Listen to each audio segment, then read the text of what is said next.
प्यारे बच्चों, आज हम लोग सूर्यकांत त्रिपाठी निराला द्वारा रचित कविता उत्साह पढ़ेंगे।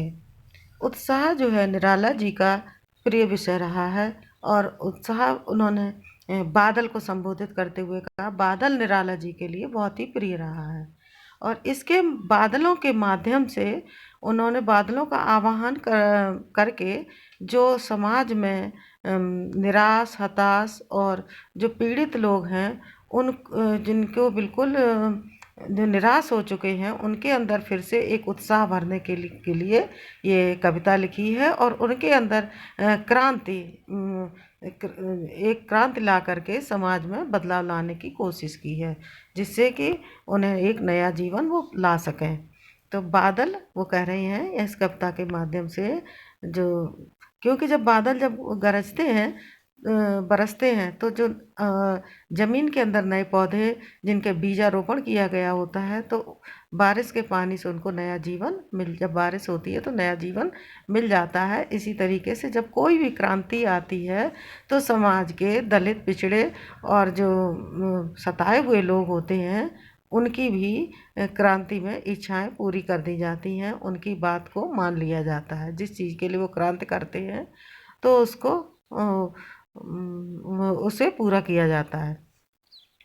नहीं तो जो समाज के सबसे गरीब और निराश हताश लोगों की पीड़ा को और जो उम्मीद को खो चुके लोग होते हैं उनकी परेशानी को कोई सुनने वाला नहीं होता है।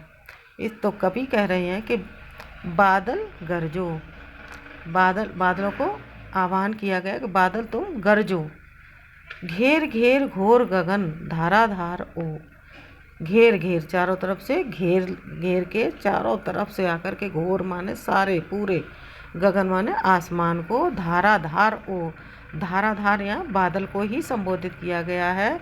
धाराधार जिसको धार को धारण करने वाले यानी बादल, तुम आओ और गरजो।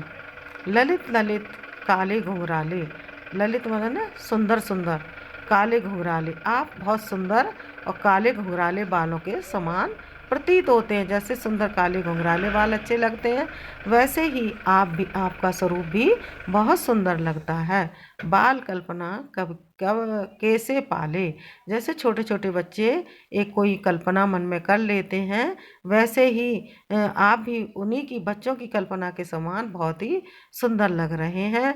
जैसे मानो कोई कल्पना बच्चों ने अपने मन में धारण कर ली हो, ऐसे ही आपका स्वरूप भी लग रहा है। विद्युत छवि उर में कब नव जीवन बाले, विद्युत माने बिजली की छवि को, उर माने हृदय में, अपने हृदय में बिजली विद्युत, जब बारिश होती है तो बिजली भी कड़कती है तो मानो बिजली उसके हृदय में समाई हुई है बादलों के में। कवियों को नया जीवन मिल जाता है जब बादल गरजते बरसते हैं तो कभी कोई जो भी किसी समस्या पर अपनी कविता लिखना चाहता है तो उनको मतलब एक मौका मिल जाता है और वो एक नई रचना कविता की कर देते हैं, जिससे समाज के लोगों को नई चेतना और क्रांति उनके अंदर जगाने के लिए।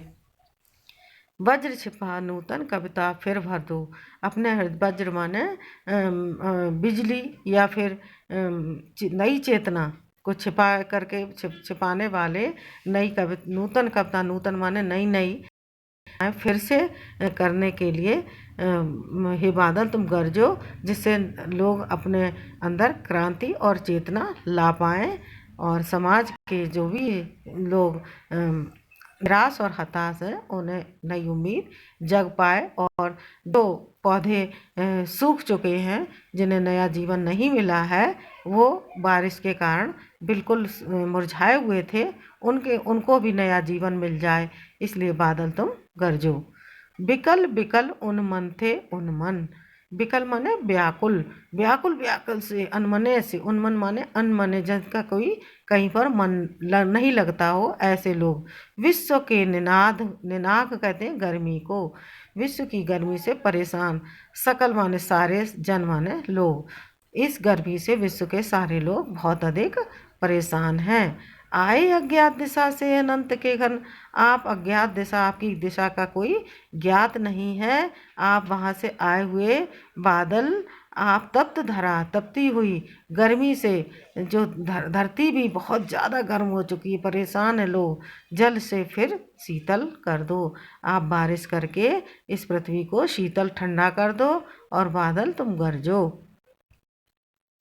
इस तरीके से आपको उत्साह कविता पढ़ाइए। इसके अगला भाग आगे पढ़ाया जाएगा। धन्यवाद।